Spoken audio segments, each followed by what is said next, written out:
So, this here is just going to be my first vlog review thing, meaning completely unscripted and probably very unprofessional. Beside the point, if you're here, you're probably here for a reason. I just finished A Link Between Worlds, which, if you don't know, is a sequel to A Link to the Past, the good old fashioned SNES classic Zelda game. And so, basically, I reveal if you know me on any other website or anywhere else, where appearance, you know that I'm a big Zelda fan, like a gigantic Zelda fan, like King Nerd Zelda. Eh. But uh, basically, I go out and I got this game for Christmas.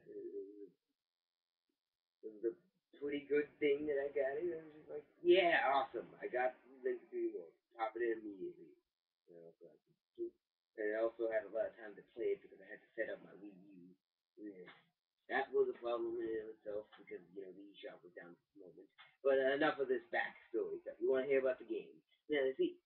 The game basically starts off like it has the old school title screen with even like the Link to the Past intro music, all rearranged and stuff, and like glorious art, orchestra, and all that nonsense. It, the game starts off good and fine. Like you start off like typical Zelda game, being a lazy asshole, sleeping on your bed and only having to be woken up by some random kid. And you find out Link in this game is apprentice of a blacksmith, kind of like a Minish Cap.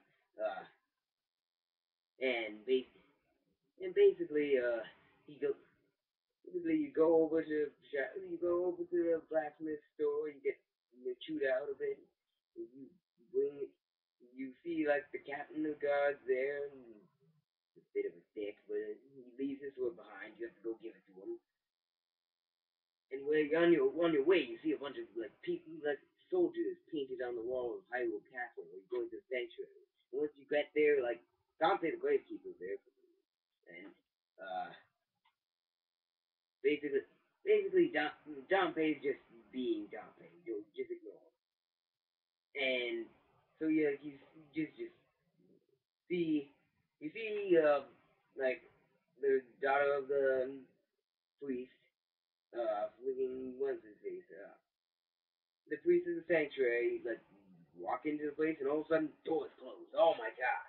And Dante starts freaking out, like, oh my god, what do we do? I'm just a gatekeeper. What am I supposed to do about this, that, and the other?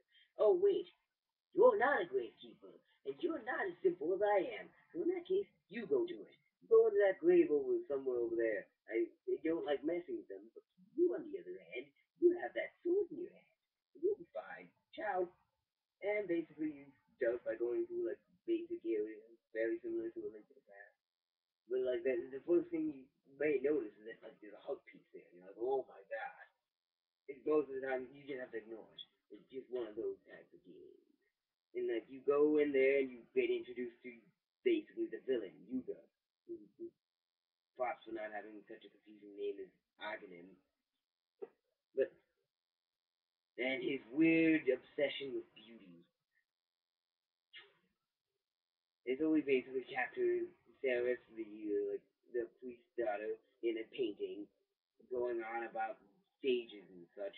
Will just sound all familiar. And then you go after him, get passed out, and then you meet. Then you basically wake up in your house and meet Funny Man, Ravio, that weirdo. So basically, when you meet Ravio, and he gives you this bracelet, says basically, I'm hanging out in your house. Hope you don't mind. Here's a bracelet. Bye. You basically just stays there without paying any rent. And when you go and like you go on your adventure to go warn Zelda, you go to the castle and like you run into Impa and she's like, oh my god, wait here, your story may be true. This, that, and the other. You meet up with Zelda and she gives you the Pendant of Courage, like right off the bat, and a lucky charm. And in good time too, because just as, like almost as soon as you leave to go to like the Eastern Sanctuary, you see that you can't get in, and you need to go after. Like, oh wait, you go after Hashula, which I would you well, we check now either a different guy. I don't know. Who knows? But he sends you to the Eastern Palace like a Leo mean, but you see that you can't get in because you need a bow and arrow. That's where Ravio comes in. Basically, throughout the game, Ravio will Ravio basically after the first dungeon, after you won Dracula and he well he's Dracula's son or whatever, Osula, and basically you run into him and he's all like, this guy's a douchebag by the way. You run into him and all that, and you go through the first dungeon, have a run in with Yuga, have a bit of a battle.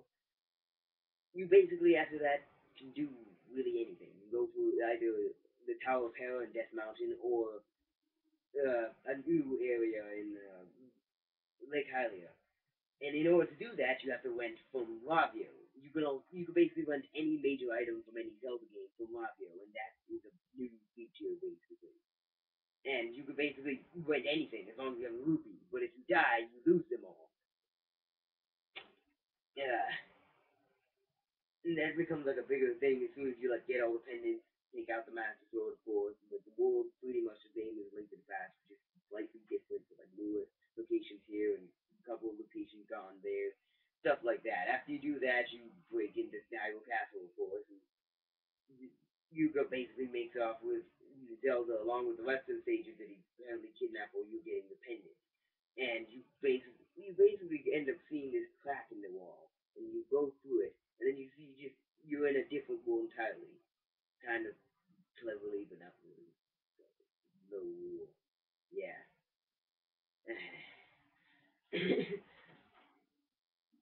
And so basically, once you get to low rule, you basically run it. You go use the sages to revive Ganon, but in order to take them track with the power, but also fuse with him and becoming Yuga Ganon. And then Hilda comes in with probably the most awkward introduction ever. My name is Princess Hilda. I have failed you in every way. Still makes the best. Still makes for a very interesting business card. Very interesting business card. So basically, after that, you get warped out of the place, and you basically told save the sages and all the dungeons. And basically, you can do anything at this point. You can go to any dungeon in any order, with the exception of the Desert Palace, which you need to finish the thieves' hideout first. Because Oslo just so happens to be holding the freaking sand rod while he was turned into a freaking picture. And so you basically go from all these different dungeons, whatever order you have, and there's another feature in this game. Basically, you meet a witch somewhere earlier in the game, and she gives you a bell, and there's these weather veins, these active save points, basically. You use the weather veins to save there, and you can only save there.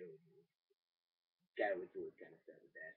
But basically, with the spell, you can warp from each of these veins, and you can basically do this both in Hyrule and Lorule. And this basic, you can do anything. I find that really fun. There's just a certain amount of exploration that I haven't felt in a Zelda game since Wind Waker, and I think that's just something I admire about it. Like you go through all the dungeons in order and you just have fun. You collect all the collectibles, basically like the Maiamais and the heart pieces. Maiamais do like basically scope, in this game. Uh, and you go from dungeon to dungeon, and you have basically do whatever you want. I'm not going to spoil too much. Also, music, amazing. Look that soundtrack up when you can. My favorite theme, Lolo Castle, just all of it. Ah, oh, quick tip. There's also the Hyrule Castle theme factor. But graphical style, perfectly good. All that good duppy duppy crap. It's just simple stuff. The way I have to wrap this out if I'm coming up on time. Basically, the graphics are good. The game is extremely fun. It's cheap price, perfectly worth your time and money. Just go out and get it if you can. That gets my Judah seal of approval. He just photographed it and slapped it on the game. Bam.